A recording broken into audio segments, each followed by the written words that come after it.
Bonjour, bienvenue dans Lex Inside. Dans ce numéro, nous allons parler des conséquences du Brexit sur les titres de propriété industrielle dans l'Union européenne. On parlera également de la digitalisation des instances de gouvernance de l'entreprise et enfin, on évoquera le projet de loi climat et résilience. Pour débuter cette émission, quelles conséquences sur les titres de propriété industrielle dans l'Union européenne? Et pour évoquer ce sujet, j'ai le plaisir de recevoir Gwenaël Toussaint, associé chez Lavoie. Il est conseil en propriété industrielle dans les services marques et modèles du bureau de Lyon. Bonjour Gwenaël. Bonjour Arnaud. Alors, quelles sont les implications du Brexit en matière de marques et modèles? Alors, je pense que déjà, pour bien comprendre, il faut déjà réexpliquer très rapidement ce qu'est une marque de l'Union européenne et ce qu'est un modèle de l'Union européenne. Donc, il s'agit d'un titre, un titre de propriété, d'accord, qui est un titre unique, un titre unitaire et qui a pour particularité de produire des effets sur l'intégralité du territoire de l'Union européenne. Donc 28 pays avant le Brexit et avec la sortie du Royaume-Uni, 27 pays. Alors quand des nouveaux pays ont adhéré à l'Union européenne, le dernier en date c'est la Croatie en 2013, ces marques et ces modèles de l'Union européenne qui étaient déjà déposés ont vu leurs effets automatiquement étendus à ces nouveaux pays. Alors maintenant, qu'est-ce qui se passe quand un pays quitte l'Union européenne? C'est vrai que c'est inédit, c'est jamais arrivé et avec le Brexit, donc le Royaume-Uni a quitté l'Union européenne. Donc je vous rappelle, la sortie officielle du Royaume-Uni, c'est fin janvier 2020, mais s'en est suivi une période de transition jusqu'au 31 décembre 2020. Et c'est finalement à partir du 1er janvier 2021 que finalement se sont fait ressentir les effets du Brexit. Alors, quelles sont ces conséquences? Alors, justement, donc en fait, depuis le 1er janvier 2021, les marques et les modèles de l'Union européenne ne produisent plus aucun effet au Royaume-Uni. D'accord? Alors, est-ce que pour autant, les titulaires de ces titres de l'Union européenne ont perdu leurs droits au Royaume-Uni? Heureusement, la réponse est non. Ils ont conservé ces droits. Alors, il y a deux cas de figure. Premier cas de figure, si le titre, marque ou modèle de l'Union européenne était enregistré avant le 31 décembre 2020, donc avant la fin de la période dite de transition. Dans ce cas, le gouvernement britannique, par l'intermédiaire de son office de propriété intellectuelle, a de manière automatique, sans aucune taxe, sans aucun nouvel examen, créé autant de modèles et de marques britanniques qu'il y avait de modèles et de marques de l'Union européenne enregistrés avant le 31 décembre 2020. C'est pour assurer la sécurité juridique? Exactement. Donc en fait, il y a une continuité pour les titulaires de droits, c'est-à-dire qu'en fait, ils conservent leurs droits qu'ils avaient acquis au niveau de l'Union européenne, ils les conservent au plan local britannique. Donc c'est une sorte, ce sont des clones en fait. Ces marques, ces marques et ces modèles britanniques reprennent exactement les mêmes caractéristiques que leurs titres de l'Union européenne. Donc même date de dépôt, etc. Il n'y a aucune perte de droit. Ça, c'est le cas de figure pour les marques et les modèles qui étaient enregistrés avant la fin de la période de transition. Maintenant, il y avait des titulaires qui avaient déposé des marques, qui avaient déposé des modèles avant le 31 décembre 2020, mais ces titres n'avaient pas encore été enregistrés parce que l'examen n'était pas terminé, parce qu'il y avait un tiers qui avait formé opposition, par exemple. Qu'est-ce qui se passe dans ce cas-là? Alors, dans ce cas, l'Office britannique n'a pas créé de titre britannique pour le moment, mais les titulaires de ces titres de l'Union européenne ont la possibilité jusqu'au 31 septembre 2021, donc de cette année, attention, il ne reste plus que 6 mois, pour aller faire un dépôt national britannique qui leur permettra de conserver les droits acquis au niveau de l'Union européenne. Mais par contre, c'est un nouveau dépôt. Alors certes, ils conservent les droits acquis, mais il faut payer une taxe qui est équivalente à une taxe de dépôt et l'Office britannique va faire un nouvel examen de la marque et du modèle. Et alors, si aujourd'hui, Arnaud, vous voulez déposer une marque et que cette marque couvre l'Union européenne et le Royaume-Uni, eh bien, il faudra bien avoir en tête de faire un dépôt au niveau de l'Union européenne et un autre dépôt séparé pour le Royaume-Uni. Vous pouvez aller directement devant l'Office britannique pour faire un dépôt qu'on appelle national britannique, ou alors utiliser le système de la marque ou du modèle international. Donc c'est un titre que vous allez déposer auprès de l'OMPI à Genève. Et dans ce titre international, vous désignez le Royaume-Uni. Alors, vous venez de nous proposer une bonne pratique. Est-ce qu'il y a d'autres bonnes pratiques et peut-être des pièges à éviter en la matière? Alors, effectivement, il faut avoir certaines choses en tête, des points de vigilance. Premièrement, comme je vous l'ai dit, l'Office britannique a créé des titres britanniques qui sont des clones des titres de l'Union européenne. Cette création de titres britanniques s'est faite par l'Office britannique de manière automatique. Les titulaires des droits n'ont pas été informés, n'ont pas été notifiés par l'Office britannique, ils n'ont pas reçu de certificat d'enregistrement, d'accord? Donc c'est à eux d'aller consulter les bases de données de l'Office britannique, ils peuvent aller télécharger la fiche de leur marque ou la fiche de leur modèle britannique.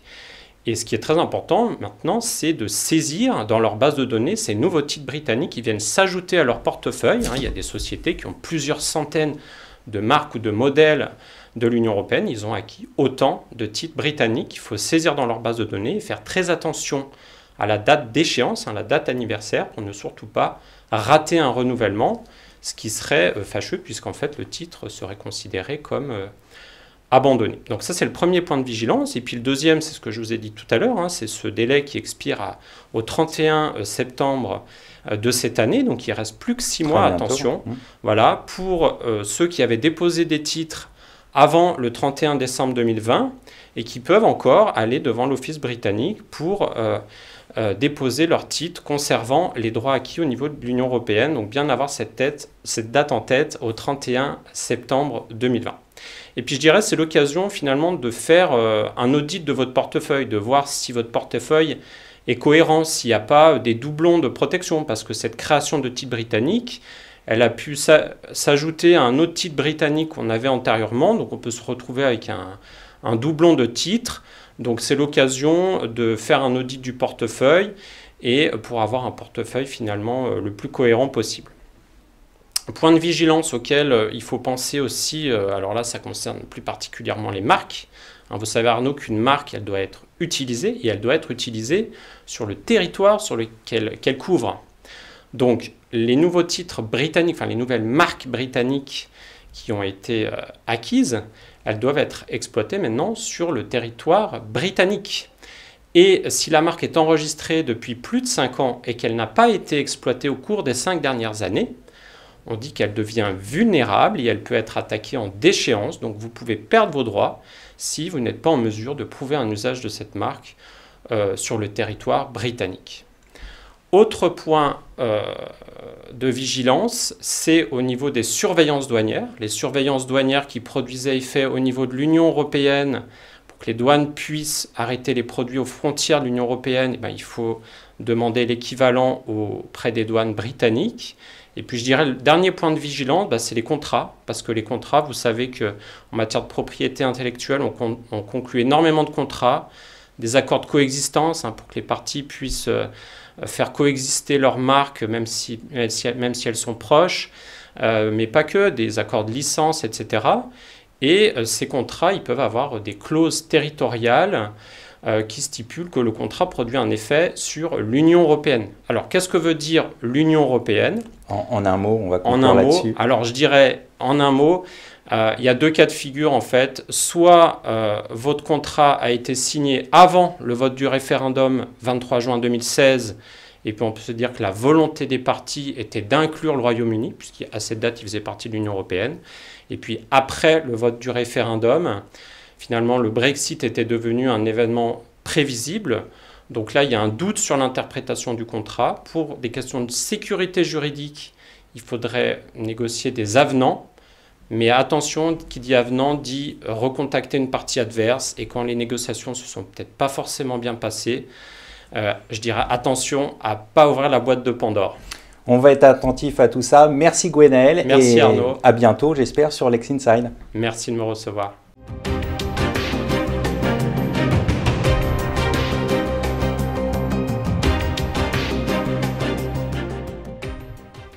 Vous êtes toujours dans Lex Inside, on va parler digitalisation des instances de gouvernance de l'entreprise avec Antoine Micot, CEO d'EasyQuorum. Antoine, bonjour. Bonjour Arnaud. Alors un mot pour nous présenter EasyQuorum. Alors EasyQuorum, c'est une legal tech qui est focus sur la digitalisation des assemblées générales et des instances de manière générale. C'est une legal tech qui a maintenant à peu près 4 ans et qui a 4 grandes propositions de valeur. La première, c'est d'automatiser la création des documents juridiques qui sont associés à ces instances, notamment lors des approbations de comptes. Il y a un gros travail d'automatisation et de la génération de l'ensemble de ces documents. La deuxième proposition de valeur, c'est de simplifier et de digitaliser toute l'organisation. Alors il y a énormément de fonctionnalités qui sont associées à ça. L'envoi de convocation, le fait de pouvoir trouver facilement un créneau, la simplification des échanges avec des tiers. Voilà. Troisième proposition de valeur, c'est la création d'un espace à destination des actionnaires ou des membres d'un board. Dans cet espace, on peut y faire plein de choses. La première, c'est évidemment, on peut y centraliser des informations pour pouvoir les sécuriser, des documents. La deuxième, c'est pouvoir proposer du vote ou de la procuration en ligne.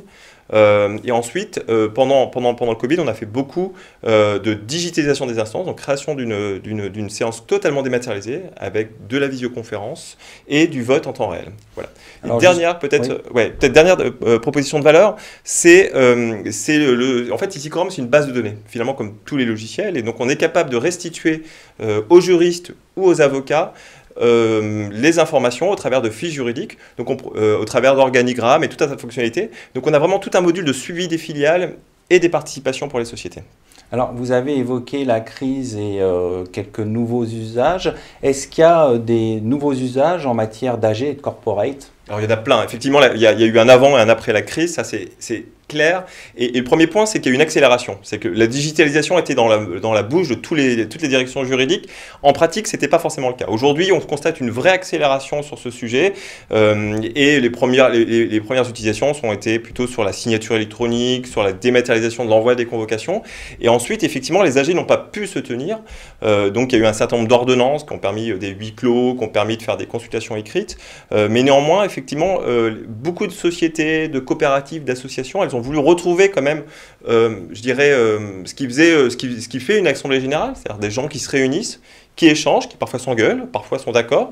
Et effectivement, le vote pur ne permet pas ça. En fait. Donc nous, on nous a demandé de créer des instances totalement dématérialisées, c'est ce que je présentais jusqu'à présent. Et donc là, c'est des instances sur lesquelles on va mettre un Zoom, un Teams ou n'importe quel système de visioconférence et avec du système de vote à un moment donné. Et donc, je dirais que sur la digitalisation des instances, le vrai sujet a été de faciliter l'échange, l'interaction avec les personnes. Il y a eu beaucoup aussi de Q&A qui ont été autorisés et permis dans cette phase. Il y a eu aussi également la création de FAQ, d'échanges. Il y a eu une mise en place de webinars. Effectivement, il a fallu mieux expliquer accompagner les utilisateurs avec ces nouveaux outils. Voilà, donc c'est vraiment ça le gros constat qu'on fait. Et ce qui est intéressant, c'est que avec l'utilisation numérique, on a vu une nette augmentation du taux de participation. Parce que c'est assez logique, finalement, des gens qui étaient assez éloignés, qui ne pouvaient pas forcément se déplacer à des instances, ben là, effectivement, elles ont pu le faire. Et donc, je pense vraiment qu'il y aura une suite et un après-Covid. Un mot peut-être sur quelques fonctionnalités, même si vous avez parlé du live vote, de nouvelles fonctionnalités qui ont été créées. Pendant le... Oui. C'est tout ce qui tourne autour du vote, hein, globalement. C'est vraiment simplifier l'accès au vote, simplifier et sécuriser, quoi qu'on en dise. C'est qu'il faut toujours s'assurer que la personne qui participe et qui émet son vote, c'est bien la bonne personne, donc à travers des systèmes de double authentification. Mais c'est vraiment tout ce qui a tourné autour du vote ou de la procuration au président, les principales innovations. Et quelles sont les perspectives de développement, les futures fonctionnalités et peut-être d'autres produits? Un peu de la même façon, comme je le disais, il y a un avant et un après-Covid. Et donc l'après-Covid, ce ne sera pas du tout digital. Je pense que les gens ont besoin de se revoir, les gens ont besoin de vraiment s'engueuler face à face, les gens ont besoin de débattre. Et donc ça se fera de façon totalement, ça se fera en physique. Mais néanmoins, ils vont continuer à utiliser les fonctionnalités à distance. Donc autoriser des personnes qui jusqu'à présent n'étaient pas là à venir participer au travers de visioconférences. Et donc je pense que ce que moi j'appelle l'AG mixte va vraiment être une forte tendance dans les prochaines années. Pour nous, les perspectives, elles sont aussi au niveau européen. Clairement, on a déjà quelques pays, alors principalement en Suisse, en Belgique, mais on voit qu'il y a un marché européen aussi qui s'est consolidé. Donc c'est là-dessus qu'on souhaite, nous, se développer. Merci Antoine d'être passé sur le plateau de Lex Inside.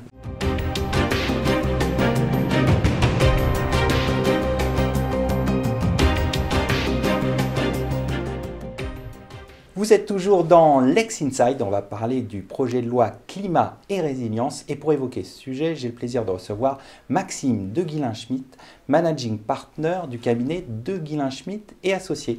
Maxime, bonjour. Bonjour Arnaud. Alors le projet de loi climat et résilience prévoit un objectif de réduction de 40% des émissions de gaz à effet de serre. Est-ce que cet objectif est atteignable facilement? Alors, il faut rappeler que c'est une réduction des émissions de gaz à effet de serre par rapport à un référentiel de 90. Donc c'est 40%, 30 de moins que 1990. Entre 1990 et aujourd'hui, il y a une réduction de 20% en 30 ans. Ça veut dire qu'il reste 10 ans pour les 20% supplémentaires. Donc c'est un véritable challenge. Et c'est un véritable challenge pour la France, mais c'est aussi un challenge global. Parce qu'en France, par exemple, 40% à peu près, entre 40 et 50% même, des émissions de gaz à effet de serre sont des émissions importées. Donc c'est une réponse qui doit être globale, mais la France peut montrer l'exemple. Alors, quelles sont les principales dispositions de ce projet de loi, Maxime? Alors, il y a beaucoup de dispositions. Il y en a qui sont des mesures gadgets. Je pense par exemple à l'interdiction de la publicité par les avions. Vous savez, quand vous êtes sur la plage et que vous avez un avion avec une banderole qui vous dit que le supermarché d'à côté est ouvert et que les cerises sont en promotion, c'est presque folklorique, c'est une aberration écologique, mais c'est pas ça qui nous permettra d'atteindre les objectifs fixés. Donc ça, c'est plus les mesures d'affichage ou gadget ou pour être dans une mentalité de transition énergétique. Il y a des mesures plus structurelles comme la réforme du code minier, qui est importante évidemment. Et puis, il y a aussi les trajets aériens. On ne pourra plus aller à Bordeaux en avion, par exemple. C'est quand même un changement important. Et il y a des réformes sur, par exemple, la rénovation énergétique des logements. Le résidentiel aujourd'hui, c'est 23% des émissions de gaz à effet de serre en France. C'est très important. Les passoires énergétiques doivent absolument disparaître et il y a un effort qui sera fait là-dessus. C'est pour moi une des mesures importantes. Une dernière mesure que je voudrais citer en exemple, c'est l'interdiction de la publicité pour les énergies fossiles. On ne sait pas encore, le travail parlementaire est encore en cours, ce que cela recouvre. Est-ce qu'on interdit les publicités pour les vendeurs de carburant ou est-ce qu'on interdit les publicités pour les produits qui utilisent ces énergies fossiles? Le travail parlementaire va permettre de clarifier tout ça, mais il est impératif, avant le passage au Conseil constitutionnel, que l'étendue de cette interdiction soit clarifiée et claire pour tout le monde. En définitive, que pensez-vous de ce texte? Ce texte, c'est un texte d'affichage, c'est un texte qui montre le mouvement. Une des erreurs du gouvernement est probablement d'avoir maintenu l'impression dans le public que ce texte serait une retranscription quasi exacte de la Convention climat. Or, les 150 personnes qui ont été tirées au sort étaient écolo-centrées et ne sont pas des parlementaires qui savent comment rédiger une loi et faire l'équilibre entre les différents intérêts en ligne.